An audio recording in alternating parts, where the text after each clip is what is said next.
اب توبہ کرتے ہو؟ فرمایا فَالْيَوْمَ نُنَجِّئِكَ بِبَدَنِكَ لِتَكُونَ لِمَنْ خَلْفَكَ آیَةً، اب ہم تمہارے جسم کو قیامت تک باقی رکھیں گے کہ آنے والی نسلیں دیکھتی رہیں کہ جو خدائی کا دعویٰ کرتا تھا وہ آج مرا پڑا ہے۔ اللہ نے بڑی نشانیاں بھیجی تھیں اور وہ کہتے رہے کہ مہما تأتینا بہ من آیۃ لتسحرنا بہا فما نحن لک بمؤمنین، جتنے بھی نشانیاں لاؤ گے تم پر ایمان نہیں لائیں گے۔ فأرسلنا علیہم الطوفان والجراد والقمل والضفادع والدم آیات مفصلات فاستکبروا وکانوا قوما مجرمین، کتنی نشانیاں اللہ تعالیٰ نے ان کی طرف بھیجی تھیں۔ طوفان بھی آئے، جراد یعنی کہ مکڑیاں بھی آئیں، والقملہ یہ جوئیں بھی آئیں، ہر جگہ میں جوئیں موجود ہیں، ہر جگہ پہ مکڑی موجود ہے۔ والضفادع پھر اللہ تعالیٰ نے مینڈک بھیج دیے، کھانے میں بھی مینڈک، چلنے کے راستے میں مینڈک، سونے کی جگہ پر مینڈک، ہر جگہ پہ مینڈک۔ والدم آیات مفصلات پھر اللہ تعالیٰ نے ہر چیز کو خون بنا دیا تھا، کھڑا ہوا پانی خون بن گیا۔ فاستکبروا وکانوا قوما مجرمین، تکبر وہ کرتے رہے کیونکہ وہ مجرم لوگ تھے۔ پھر اللہ تعالیٰ نے اس کے جسم کو آج بھی باقی رکھا ہوا ہے۔ آپ کو کبھی مصر میں جانا ہو، قاہرہ کے اندر میدان تحریر ہے، دریائے قلزم کے سامنے، دریائے نیل کے سامنے اس وقت عجائب گھر موجود ہے جس کو متحف التحریر کہتے ہیں۔ اس کے اندر جا کر دیکھیں، فرعون کی لاش رکھی ہوئی ہے، دنیا عبرت حاصل کرتی ہے۔ اور جس جرمنی کے آدمی نے فرعون کے جسم پر ریسرچ کی ہے وہ مسلمان ہوا ہے میرے علم کے مطابق، کہ اس نے بائبل کو بھی سامنے رکھا، قرآن مقدس کو بھی سامنے رکھا۔ اس کا کہنا یہ ہے کہ قرآن مقدس نے جس طرح بتایا کہ غرق ہو کر مرا ہے، اس کی موت واقع پانی سے ہوئی ہے۔ بہرحال اللہ تعالیٰ کی دنیا کے اندر نشانیاں موجود ہیں، وہ جگہ موجود ہیں جہاں احرامات ہیں اور بڑے بڑے فراعنوں کی وہ جگہ موجود ہیں۔ اس وقت انہوں نے بڑی دنیا کی ترقی کی تھی، بڑی میڈیکل تھی ان کے پاس، بڑا کچھ تھا، لیکن ہدایت میرے رب کے ہاتھ میں ہے۔ جتنی بڑی بڑی قومیں دنیا میں آئیں جنہوں نے اللہ کی بات کو مانا، اس اپنے مالک کو پہچانا۔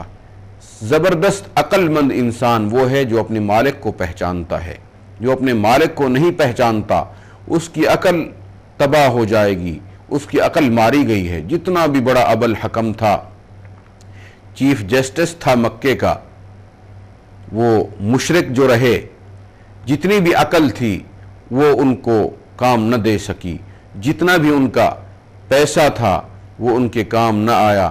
ما اغنى عنہ مالہ وما کسب سیصلی نارا ذات لہب، قیامت والے دن وہ پیسہ کام نہیں آئے گا، پیسہ تو یہیں رہ جائے گا۔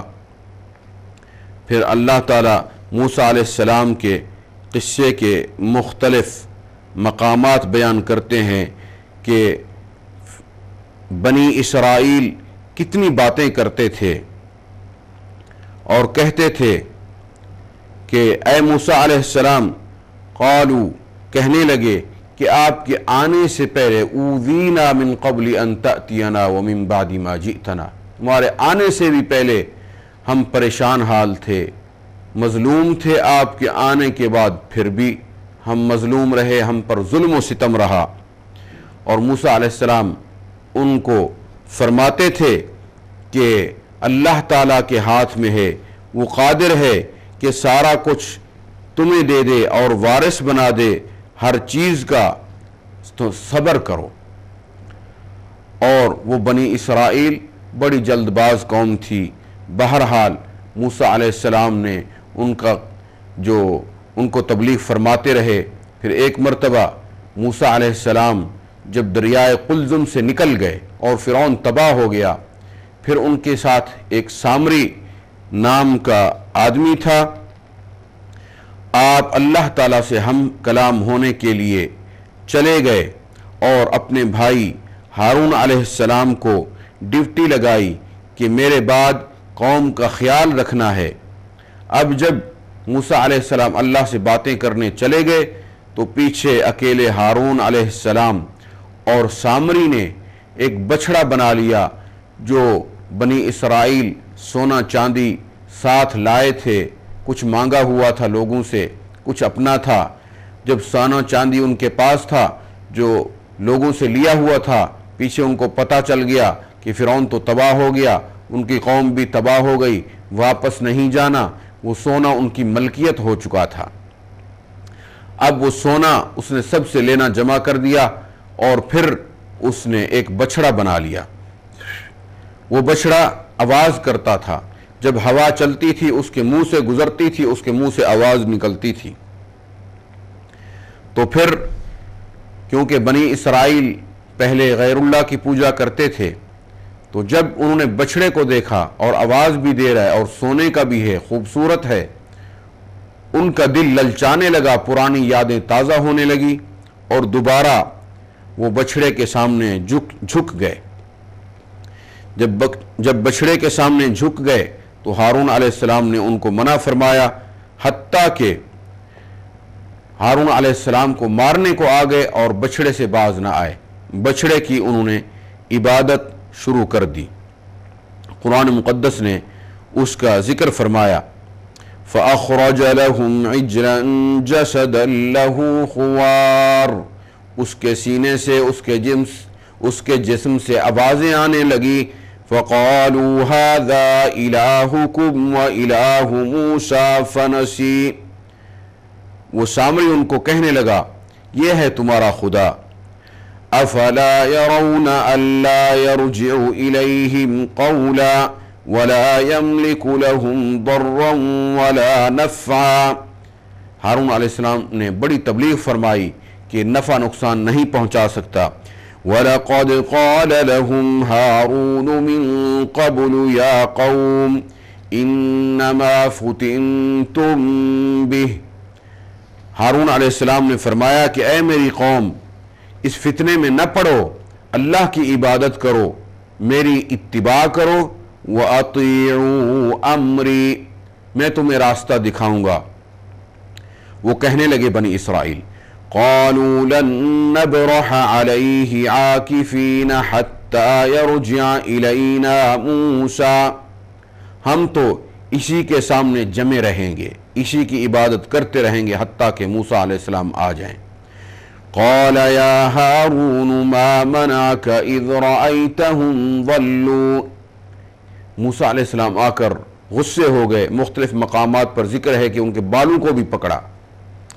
تو ہارون علیہ السلام نے فرمایا کہ ناراض نہ ہو، یا ابن ام لا تأخذ بلحیتی ولا برأسی، میرے بالوں کو نہ پکڑو، ناراض نہ ہو، میں نے بڑی کوشش کی اور انہوں نے میری بات کو نہ مانا۔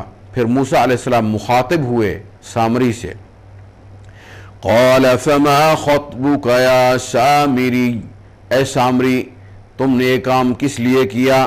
قال بصرت بما لم يبصروا به، مجھے ایک چیز نظر آئی جو کسی کو نظر نہ آئی۔ فقبضت قبضة من اثر الرسول، جب جبریل علیہ السلام آئے فرعون کو تباہ کرنے کے لیے، ان کے گھوڑے کے پیروں کے اثرات سے میں نے مٹی اٹھائی، کیونکہ وہ دیکھ رہا تھا جہاں حضرت جبریل علیہ السلام کا گھوڑا قدم رکھتا تھا وہاں زندگی آ جاتی تھی، یعنی کہ وہاں کچھ نہ کچھ پیدا ہو جاتا تھا، اس نے وہ مٹی جمع کر لی۔ وَكَذَلِكَ سَوَّلَتْ لِي نَفْسِي، میرے ذہن میں سکیمیں آئیں۔ قَالَ فَاذْهَبْ، اب وہ سکیمیں کیسے آئیں؟ اس کو پتہ چلا کہ اس مٹی کے اندر جان آ چکی ہے، وہ مٹی اس نے بچھڑے کے پیٹ میں جمع کر دی اور اس سے وہ آوازیں نکلتی تھیں۔ فرمایا فَاذْهَبْ فَإِنَّ لَكَ فِي الْحَيَاةِ أَن تَقُولَ لَا مِسَاسَ، جاؤ سامری، اللہ کی ناراضگی ہوگی تم پر۔ کیا ناراضگی ہوگی؟ لا مساس، تمہیں کوئی ہاتھ نہیں لگا سکتا. ایسی بیماری ہو گئی اس کو, جو اس کو ہاتھ لگائے گا اس کو بھی بیماری ہوگی اور سامری بھی اس کے ہاتھ لگانے کو برداشت نہیں کرے گا. اور پھر اللہ تعالیٰ کے وعدے کا انتظار کرو. پھر موسیٰ علیہ السلام نے اس بچھڑے کو آگ لگوا دی اور پھر ہوا میں اس کو اڑوا دیا تاکہ اللہ کے سوا کسی اور کی پوجا نہ ہو. دیکھیں جتنے بھی انبیاء علیہ السلام ہیں سب کا جو پہلا مشن ہے وہ ایک ہے, اللہ کی عبادت کرو, اللہ کی بات کو مانو. جتنے بھی انبیاء علیہ السلام ہیں ان کا مشن ایک رہا ہے. آج بھی جو صلیب کا مسئلہ ہے, عیسائی حضرت مریم علیہ السلام, حضرت عیسیٰ علیہ السلام کو خدا مانتے ہیں. اللہ تعالیٰ نے ان کی مثالیں پیش کی. کانا یأکلان الطعام, وہ تو کھانا کھاتے تھے. حضرت عیسیٰ علیہ السلام کھانا کھاتے تھے, حضرت مریم علیہ السلام کھانا کھاتی تھی, تو خدا تو کھانا نہیں کھاتا. اللہ تعالیٰ ان چیزوں سے پاک ہے, تھکاوٹ سے پاک ہے. میں نے گھنٹہ بیان کیا, 40 منٹ بیان کیا, میں تھک گیا. انسان کا یہ مقام ہے, وہ تھک جاتا ہے, وہ معذور ہے انسان. لیکن اللہ کی ذات مالک ہے. لا تأخذہ سنۃ ولا نوم, اللہ تعالیٰ کو تھکاوٹ بھی نہیں ہوتی, اونگ بھی نہیں آتی, وہ تھکتا نہیں, وہ ہر چیز کو دیکھتا ہے. یہ انسان کا مقام ہے, وہ مالک کا مقام ہے. ہم بار بار کوشش کریں گے کہ اللہ تعالیٰ ہمیں توفیق دے, اس نور کو پھیلائیں, اس نور کی روشنی کو عام کریں, لوگ اس نور کو سینے سے لگائیں اور دلوں کے اندر اس کو جگا دیں. ہمارے خون کے اندر قرآن کا اثر موجود ہو, ہمارے خون کے اندر ایمان کا جذبہ موجود ہو. پھر جب لذت کے ساتھ, ایمان کے ساتھ قرآن کو پڑھیں گے, بڑا لطف آتا ہے اس کے اندر. ہماری ساری بیماریاں ختم, ہماری پریشانیاں ختم ہو جائیں گی, سارا کچھ ختم ہو جائے گا جب ہم اپنی گردن کو جھکا دیں گے, اللہ تعالیٰ کے آرڈر پر جو فرمائے گا اسی طرح کریں گے, اپنی طرف سے کچھ نہیں کریں گے. ہمارے ہاں ابھی تک وہ جذبہ پیدا نہیں ہوا جو اطاعت کا ہے. اللہ تعالیٰ کا جو فرمان ہو, یہ نہیں تھا کہ صحابہ کرام کے زمانے میں آپ کچھ آرڈر فرمائیں اور وہ کہیں میں ابو سے جا کر پہلے پوچھ لوں, میں جا کر گھر سے اجازت لے لوں, میں جا کر ان سے پوچھ لوں, مشورہ کر لوں کہ آپ کی بات کو ماننا ہے کہ نہیں مانا. نعوذ باللہ, ایسا نہیں تھا. اسی لیے اس وقت ہمیں جو تبلیغ کرنی ہے, سننے والے کا مقام یہ ہے کہ جو بات سنے اس پر اس کو قبول کرے, دل و جان سے قبول کرے, پھر اس کو مقام حاصل ہوگا. ہم جب سجدہ کرتے ہیں اس کا یہی معنی ہے کہ اللہ ہم نے اپنی پیشانی کو جھکا دیا تیری دربار پر, تیرے قدموں میں جھکا دیا. اب ہماری عام شام ہے, تو ہمارا مالک ہے, جو کر ڈال ہم تیری رضا پہ راضی ہیں. یوسف علیہ السلام فرماتے تھے کہ انت ولی فی الدنیا والآخرہ, اے اللہ میری دنیا کا مالک بھی تو, میری آخرت کا مالک بھی تو. ہمیں ایسے سچے مومن مسلمان ملیں جو آپس میں محبت رکھیں, پیار ہو, محبت ہو, نور حاصل ہو. اللہ تعالیٰ سے دعا کرتے اللہ تعالیٰ ہمیں عمل کی توفیق عطا فرمائے. وآخر دعوانا ان الحمد للہ رب العالمین.